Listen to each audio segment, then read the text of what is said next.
Hello students, welcome to easy maths. आज हम करेंगे प्रश्न संख्या 12। हमें दे रखा है कि दो समांतर श्रेणियों का सार्वंतर समान है। ठीक है ना, इस लाइन को नोट करना कि सार्वंतर क्या है, समान है दोनों का। यदि इनके 100वें पदों का अंतर 100 है तो इनके 1000वें पदों का अंतर क्या होगा। है ना, हमें दो समांतर श्रेणियां दे रखी अलग अलग है, जिनके 100वें पदों का अंतर 100 है तो हमें 1000वें पदों का अंतर निकालना है, जबकि उन दोनों का जो सार्वंतर है वो सेम है ना। तो देखो इस क्वेश्चन को कैसे करेंगे। अपन यहाँ पे लिखेंगे कि माना पहली समांतर श्रेणी यानी एपी का प्रथम पद, उसको अपन मान लेंगे कैपिटल ए, तथा सार्वंतर सार्वंतर को ले लेंगे अपन डी, जो कि अपन लिखते आ रहे हैं, है ना। और इसी तरह से दूसरी का लेंगे तो अपन लेंगे, लिखेंगे माना दूसरी समांतर श्रेणी का प्रथम पद, ये बराबर में आ जाएगा अपना स्मॉल है ना, क्योंकि ये अलग समांतर श्रेणी इसलिए अपन में इसके पद अपन ने ए ले लिए, A1 A2 कैपिटल ए में, और दूसरी समांतर श्रेणी है तो इसमें अलग दिखाने के लिए अपन ने स्मॉल ले लिए, है ना। सेम नहीं दिखा सकते क्योंकि पद अलग अलग है इनके, इनका सार्वंतर समान है तो यहाँ पे लिखेंगे तथा सार्वंतर। तो सार्वंतर इसका डी है तो इसका भी डी हो जाएगा, क्योंकि सार्वंतर क्या है, समान है। अब अपन लिखेंगे यहाँ पे प्रश्नानुसार,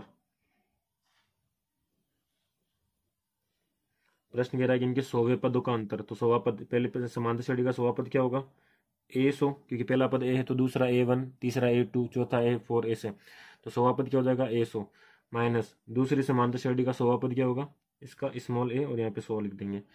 ठीक है ना, A100 माइनस स्मॉल A100, इनका जो अंतर है वो है क्या, 100। ये अपन को दे रखा है, समीकरण नंबर 1 होगी। तो अपन को निकालना है इसका 1000वें पद का अंतर। तो देखो A100 का यहाँ पर सूत्र लगाएंगे अपन। A100 का क्या सूत्र बनेगा, ए प्लस 99D, है ना, ए प्लस 99D, माइनस इसका क्या बनेगा, इसका बनेगा ए प्लस 99D, सेम बराबर में है 100। ठीक है ना, देखो अब इसको सोल्व करो तो हो जाएगा ए प्लस 99D, ये माइनस ब्रैकेट के अंदर जाएगा तो ये ए भी माइनस का हो जाएगा, 99D भी माइनस का हो जाएगा, बराबर में आ गया 100। ठीक है ना, अब ये देखो 99D प्लस का 99D माइनस का, तो ये दोनों कट जाएंगे, तो अपने पास क्या बचेगा, यहाँ पे बचेगा केवल कैपिटल ए माइनस स्मॉल ए बराबर 100। ये आ गया अपने पास समीकरण। समीकरण एक काम करो, इसको दे दो, इसको रहने दो, ये हमारे काम नहीं आएगी, हमारे काम ये आएगी, है ना। तो ये होगी समीकरण नंबर 1। अब हमें क्या निकालना, 1000वें पदों का अंतर। तो अब अपन लिखेंगे यहाँ पे 1000वें पद का अंतर। 1000वें पद का अंतर क्या है, तो इसका हो जाएगा A1000 माइनस इसका हो जाएगा स्मॉल A1000, ये अपन को ज्ञात करना है, तो अपन ने लिख दिया बराबर करके।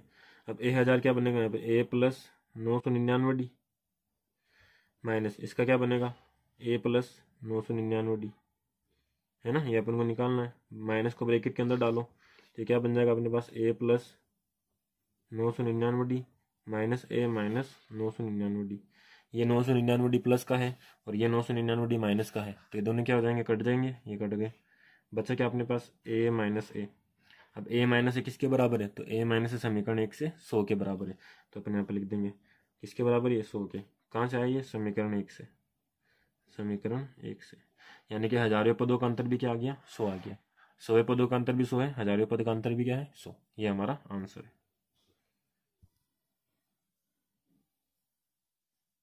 आते हैं प्रश्न संख्या 13 पे। दे रखा है कि 3 अंकों वाली कितनी संख्याएं 7 से विभाज्य है, यानी 3 अंकों की ऐसी संख्या लिखनी जिनमें 7 का भाग लगता है ना। तो 3 अंकों की सबसे छोटी संख्या कौन सी है, 100। तो 100 के बाद से आपको देखना है कि 100 के अंदर 7 से भाग लगता है कौन कौन सी संख्या में, उसकी एक सूची बनानी है अपन को, है ना। तो सबसे पहले इसमें मैं आपको 7 से भाग लगने का नियम बता दूं कि कौन सी संख्या में भाग लगता है, कौन सी संख्या में भाग नहीं लगता है, ये कैसे पहचान सकते हो आप। जैसे अगर आपको कोई भी संख्या दे रखी है, मैंने यहाँ पे लिख दिया 356, है ना, तो अब इसमें 7 का भाग लगेगा नहीं या नहीं लगेगा, ये अपन को कैसे पता चलता है कि जो पहला अंक है, इकाई वाला अंक, इसका आप दोगुना कर दो, डबल। 6 का दोगुना हो गया 12, 12 को आप बाकी वाले नंबर में से माइनस कर दो, तो 12 को इस 35 में से अपन क्या कर देंगे, माइनस, तो यहाँ बचेगा 3 और 2, 23 आया। अब आपको ये देखना है कि जो 23 है ये 7 के पाड़े में आता है नहीं आता है, तो 23 7 के पाड़े में नहीं आता, मतलब 356 में इसका 7 का भाग नहीं लगेगा। इस तरह से इसका नियम होता है कि इकाई के अंक को डबल कर दो और उसके बाकी वाले अंकों में से या बाकी वाले संख्याओं में से माइनस कर दो। माइनस करने के बाद या तो 7 के पहाड़े वाली कोई संख्या आनी चाहिए या फिर 0 आना चाहिए, तो उस संख्या में 7 का भाग लगता है, वरना नहीं लगता। ठीक है, जैसे अगर मैं इसका एक आपका लूँ गुणज, तो आप ले सकते हो यहाँ पे, जैसे मैंने यहाँ पे लिखा 63। ठीक है ना, तो 63 में देखो इकाई का अंक है 3, 3 का डबल करो 6, 6 को 6 में से माइनस कराएगा तो क्या आएंगे 0 आएगा, मतलब इसके अंदर 7 का भाग लगेगा, पूरा पूरा लगेगा। ठीक है ना। इसी तरह से अगर आप चाहो तो और कुछ संख्या भी ले सकते हो। आपको क्या करना है, इकाई का अंक लेना है, उसका डबल करना है और बाकी वाली संख्या से, चाहे एक संख्या हो चाहे 2 अंकों वाली संख्या हो, उसमें से माइनस करना है। माइनस करने के बाद या तो 0 आना चाहिए या फिर 7 के पहाड़े वाली कोई संख्या आनी चाहिए, तो 7 का भाग लगेगा, वरना नहीं लगेगा। इस तरह से आप संख्या लिख सकते हो। ठीक है, तो अब हम देखेंगे कि 3 अंकों वाली कौन सी संख्या है जो 7 से विभाजित होती है, यानी 100 से बड़ी अपन को संख्या देखनी। 100 में तो 7 का भाग लगता नहीं है ना। 101 में देखो तो 101 में भी नहीं लगेगा, क्योंकि 101 मैंने यहाँ पे लिख दिया 101, इसका डबल करा, दो को मैंने 10 में से माइनस किया तो 8 आया, 8 7 के पड़े मात्र नहीं, तो 101 में भी नहीं लगेगा। 102 में देखो तो 102 में लगाएंगे तो 2 का डबल करेंगे 4, 4 को 10 में से माइनस करेंगे तो 6 बचेंगे, तो इसमें भी नहीं लगेगा। 103 में 3 का डबल किया 6, 6 को 10 में से माइनस किया तो क्या बचेगा 4, 4 को मतलब इसमें भी 7 का भाग नहीं लगेगा। फिर 104, तो 4 का डबल किया 8, 8 को 10 में से माइनस किया तो इसका भी नहीं लगेगा। 105 अपन देखते हैं तो 5 का डबल किया 10, 10 को 10 में से माइनस किया तो 0, यानी कि 105 ऐसी 3 अंकों की सबसे पहली संख्या वो है 105 जिसमें 7 का भाग लगता है ना। लगा के देख लो भले 105 में, 105 में मैंने 7 का भाग लगाया तो 7 के पहाड़े में 10 आता नहीं, 7 आता है एक बार, 3 बचे की 35, 7 और 7 पंजे 35, 15 बार जो है 35 आ रहा है यहाँ पे। ठीक है ना, यानी कि 105 वो सबसे छोटी संख्या है, 3 अंकों की सबसे छोटी संख्या जिसमें 7 का भाग लगता है। तो अपन यहाँ पे लिखेंगे 3 अंकों वाली संख्या, 3 अंकों वाली 7 से विभाज्य संख्याएं। इसकी सूची आ जाएगी अपने पास। सबसे पहला है 105, दूसरी क्या आएगी, तो दूसरी अगर आपको निकालने तो 105 में 7 जोड़ दो, है ना, इसकी आगे वाली संख्या आ जाएगी। तो 105 में अपन 7 जोड़ेंगे तो आएगा 112। ठीक है, फिर 112 के बाद कौन सी संख्या आएगी, 112 में फिर 7 जोड़ दो तो कितना आ जाएगा अपने पास 119। ठीक है, 7 जोड़ दिया तो 119 आ गया। इसके बाद अगर और निकालना है तो इस 119 में भी 7 जोड़ दो, इस तरह से निकलती जाएगी ये। ठीक है, और 3 अंकों की सबसे 3 अंकों की संख्या होनी चाहिए, 3 अंकों से बाहर नहीं जानी चाहिए, यानी कि 999 तक अपन को चेक करना है। कहाँ तक, 999 तक, इससे ऊपर अपन को चेक नहीं करना, क्योंकि 3 अंकों की सबसे बड़ी संख्या यही है, 3 अंकों वाली संख्या यहाँ पे खत्म हो जाती है 999 पे।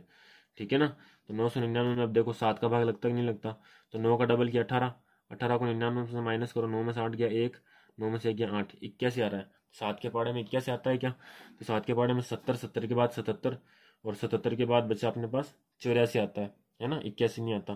तो 999 नहीं होगा, 998 देखो, 8 दूनी 16, 16 को इसमें से माइनस करो, 16 को इसमें से माइनस करेंगे तो 9 में से 6 गया, कितना 3 बचेगा, और 9 में से 1 गया तो कितना बचेगा 8, 83। तो 83 भी नहीं आता, है ना, अभी अपन ने चेक किया था भाई। 70 के बाद 7 जोड़ेंगे तो 77, और 77 में वापस 7 जोड़ेंगे तो कितना आएगा 84 आएगा, 84 आएगा, जो कि 7 से विभाज्य है। तो यहाँ पे 83 आ रहा है, तो ये भी 7 से विभाज्य नहीं है, मतलब 998 में भी 7 का भाग नहीं लगता है। इसके बाद देखो 997, 7 का डबल करो 14, 14 को माइनस करो, इसमें से 9 में से 4 गया 5, 9 में से 1 गया तो 8, 85। देखो 84 आना था लेकिन 85 आ रहा है, तो 997 में भी भाग नहीं लगेगा। 996 में लगाओ, 6 का डबल किया 12, 9 में से 2 गया 7, इसमें से 1 गया तो 8, 87। तो 87 में भी नहीं जाएगा, क्योंकि 70 के बाद 77, 77 के बाद फिर अपना 84 और 84 के बाद अपना 91, 91 में जाता है। तो यहाँ पे 87 भी नहीं आता 7 के पहाड़े में, तो 996 में भी 7 का भाग नहीं लगेगा। फिर 995 देखो, तो 5 का डबल किया 10, 10 को माइनस किया तो यहाँ पर आएगा 85, 10 को माइनस करेंगे तो यहाँ पर अपने पास आएगा 89 आएगा, है ना। 99 में से 10 माइनस करेंगे तो 89 आएगा। तो 89 भी जो है 7 के पहाड़े में नहीं आता, तो 995 में भी इसका भाग नहीं लगेगा। फिर 994 देखो, 4 में से 4 माइनस किया 8, तो 8 माइनस करेंगे यहाँ पे तो 1 और 9, 91 आ गया यहाँ पे। तो 91 अपने पास 7 के पहाड़े में आता है ना। 70 के बाद 77, 77 के बाद 84, 84 के बाद 91, तो 91 जो है 7 के पहाड़े में आता है, मतलब कि 994 में ऐसी संख्या है जिसमें 7 का भाग लगता है। इस तरह से आपको चेक करना है। ठीक है ना, ये मैंने आपको समझाया इसलिए मुझे इतना टाइम लगा है। अगर ये इसकी मैं प्रैक्टिस करूँ तो ये चीज़ जो है वो 1 मिनट से भी कम समय में कर सकता हूँ। ठीक है ना। तो आप भी जब प्रैक्टिस करोगे तो इतना टाइम आपको नहीं लगेगा, ये सिर्फ समझाने के लिए था और मैं उम्मीद करता हूँ कि आपको समझ में आया। तो 3 अंकों की देखो, सबसे छोटी संख्या 105 थी जिसमें 7 का भाग लग रहा था, और सबसे बड़ी संख्या कौन सी है, 994 है जिसमें 7 का भाग लगता है। तो इसमें लास्ट पद जो है वो 994 आ जाएगा। ठीक है ना, इस तरह से ये सूची बन गई। अब देखो इन सब में जो है ना, जो अंतर है 112 और 105 में, वो 7 का अंतर, क्योंकि सब 7 के पहाड़े मारे हैं, इसमें भी 7 का अंतर है, मतलब सार अंतर यहाँ पे 7 हो गया। और ये जो सूची है ये क्या है, एपी है, क्योंकि यहाँ पे क्रमागत पदों का अंतर क्या है, समान है। तो यहाँ पर अपने पास ये एपी है, तो एपी का पहला पद यानी ए का मान अपने पास 105 आ गया, डी का मान अपने पास 112 आ गया, है ना। और ये जो है ये पद का मान है, पद की संख्या नहीं दे रही कि कौन सा पद है, ये पद का मान है। जैसे यहाँ पे पद की संख्या थी 1 और पद का मान है 105, यानी पहला पद 105, यहाँ पे दूसरा पद यानी पद की संख्या है 2 और पद का मान है 112। तो एन का मान यहाँ पे 1 है, एन का मान है 105, एन का मान यहाँ पे 2 है, एन का मान है 112, एन का मान यहाँ पे 3 है, एन का मान है 119। यानी एन को अपन पद की संख्या बोलते हैं और एन को बोलते हैं पद का मान। तो यहाँ पर अपन को नहीं पता ये कौन सा पद है, तो एन का मान अपन को पता नहीं है, अपन को क्या निकालना है, ए एन का मान अपन यहाँ पे पता है। तो ए एन बराबर क्या आ गया अपने पास, 994, है ना। और ये पूछ रहे कितनी संख्या, यानी कितनी संख्या यानी कितने पद हैं, कितनी संख्या है जो 7 से विभाज्य है, तो यानी कि ये पूछ रहा है कि कितने पद, यानी अपन को एन का मान निकालना है, ए एन का मान अपन को दे रखा है। तो सीधा सीधा अपन सूत्र लगाएंगे, कौन सा, ए एन वाला, ए एन बराबर ए प्लस एन माइनस ए गुणा डी।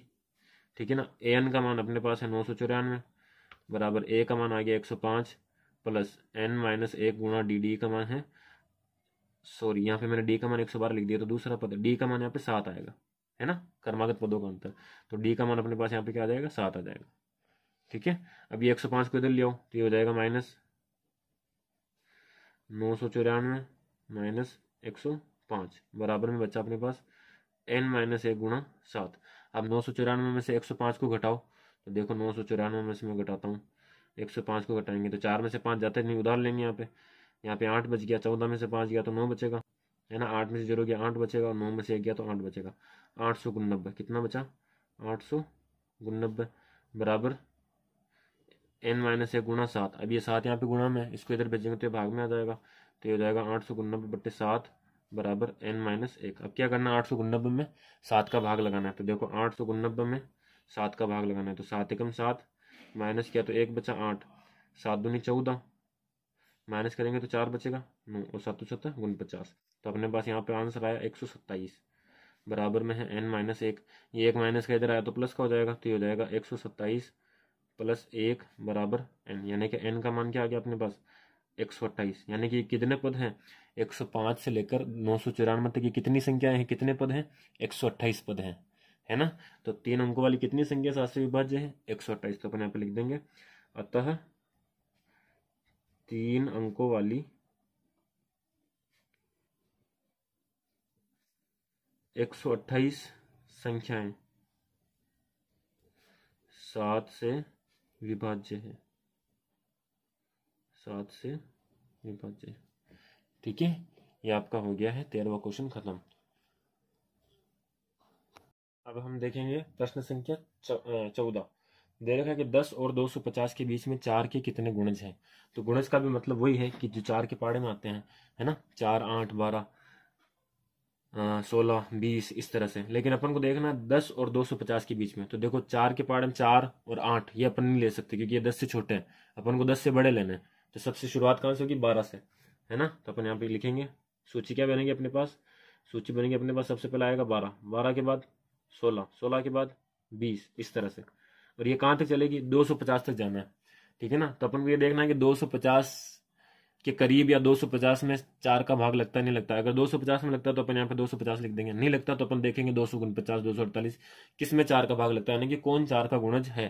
तो ये अपन को देखना है। तो इसके लिए अपन को 4 की विभाजकता का नियम, यानी कि अपन को ये पता होना चाहिए कि कोई किसी संख्या में 4 का भाग लगेगा कि नहीं लगेगा, ये कैसे चेक करते हैं।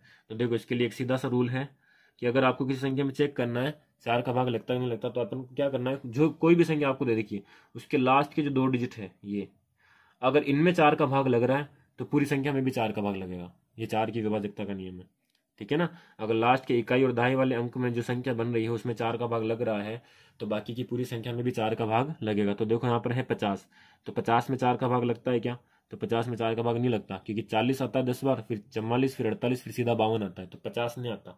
तो 50 नहीं आता तो 250 में भी 4 का भाग नहीं लगेगा। है ना। तो 250 में नहीं लगता तो अपन किस में चेक करेंगे, 249 में। 249 में देखो 49 आ रहा है यहाँ पे, 49 में लगेगा क्या, 4 के पहाड़े में 4 तो एक बार आ जाएगा, लेकिन 9 नहीं आएगा, है ना। 8 आएगा तो 1 बच जाएगा, लेकिन भाग पूरा लगना चाहिए, यानी शेषफल में 0 आना चाहिए। तो शेषफल में यहाँ पे 1 आ रहा है, तो यानी 49 में भी भाग नहीं लगेगा, यानी इसमें भी भाग नहीं लगेगा। फिर अपन देखेंगे 248। 248 में देखो पीछे आ रहा है 48, तो 48 में भाग लगता है कि, तो 4 एकम 4, 4 दूनी 8, 48 में भाग लगता है 12 बार, है ना। यानी कि 248 में भी 4 का भाग लगेगा। तो अपन यहाँ पे क्या लिखेंगे, 248 लिखेंगे, है ना। सेम वैसा ही क्वेश्चन है, पहला पद ये है अपने पास, दूसरा, तीसरा और ये आखिरी पद है अपने पास 248। ये ए एन का मान है, अपन को क्या याद करना है, एन याद करना है ना। तो अपन यहाँ पे लिख देंगे कि ए बराबर है यहाँ पे 12 और डी बराबर अपने पास क्या गया 4, 16 में से 12 गया 4, 20 में से 16 गया 4, ठीक है ना। और ए एन का मान अपने पास है यहाँ पे 248। अपन को क्या याद करना है, एन का मान याद करना है। सीधा सीधा सूत्र लगाएंगे अपन, ठीक है ना। सूत्र लगा दो यहाँ पे कि ए एन बराबर ए प्लस एन माइनस ए गुणा डी। तो ए एन का मान अपने पास आ गया 248 बराबर ए का मान है 12 प्लस एन का मान अपने पास है नहीं, तो एन का मान अपन को ज्ञात करना है, एन माइनस ए कैसे लिखेंगे, डी का मान आ गया 4। इस 12 को इधर ले आओ तो हो जाएगा 248 माइनस 12 बराबर एन माइनस एक गुणा 4, ठीक है ना। 248 में से 12 घटाओ तो देखो 8 में से 2 गया 6 बचेंगे, 4 में से 1 गया तो 5 बचेंगे, और यहाँ पे आ गया 4 में से 1 गया तो 3 बचेंगे, सॉरी। तो यहाँ पे आ जाएगा अपने पास 236, ठीक है। बराबर में अपने पास बचा एन माइनस एक गुणा 4, ठीक है।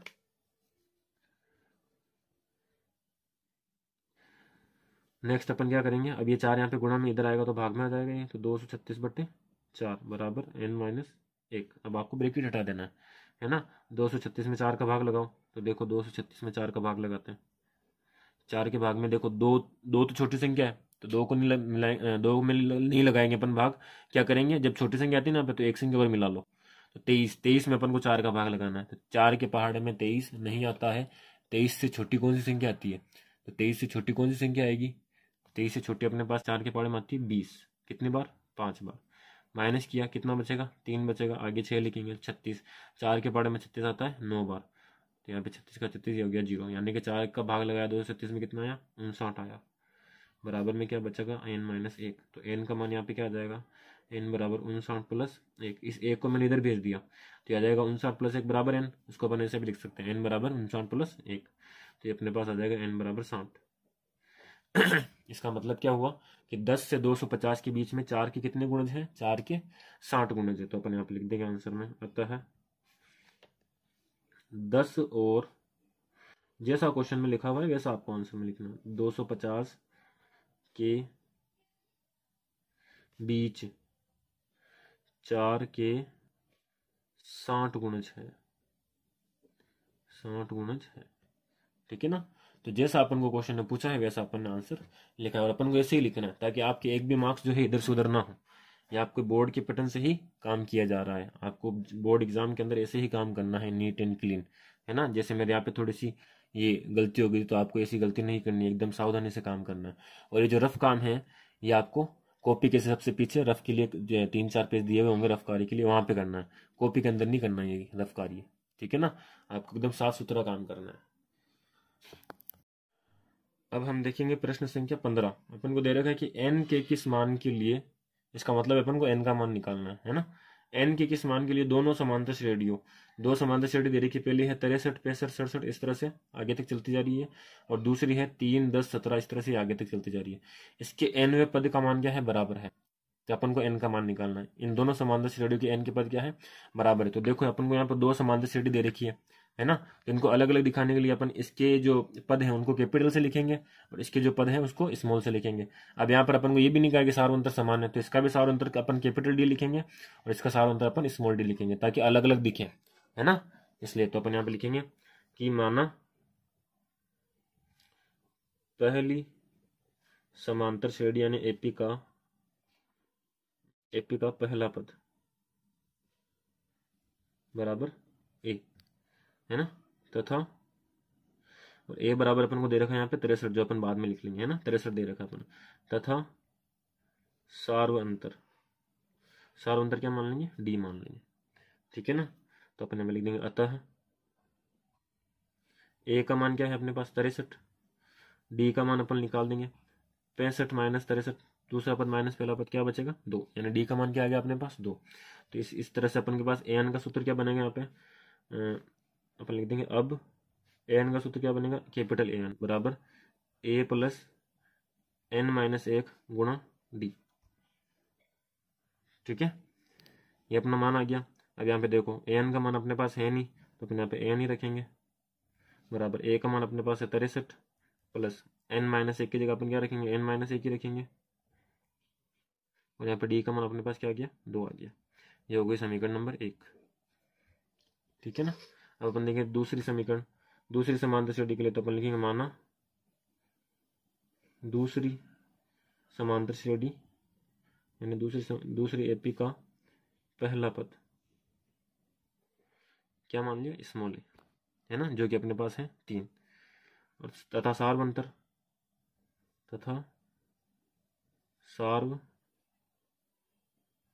सार्वंतर क्या आ जाएगा, स्मॉल डी, है ना। तो ए का मान अपने पास दूसरी समांतर श्रेणी में ए का मान है 3, डी का मान अपने पास आ जाएगा 10 माइनस 3 यानी कि 7। ठीक है ना, इस तरह से। तो यहाँ पर भी अपन ए एन का मान निकाल लेंगे। ए एन बराबर क्या होता है, ए प्लस एन माइनस 1 गुणा डी। तो ए एन बराबर ए का मान अपने पास है 3 प्लस एन का मान है नहीं, डी का मान अपने पास आया 7, है ना। ये होगी समीकरण नंबर 2।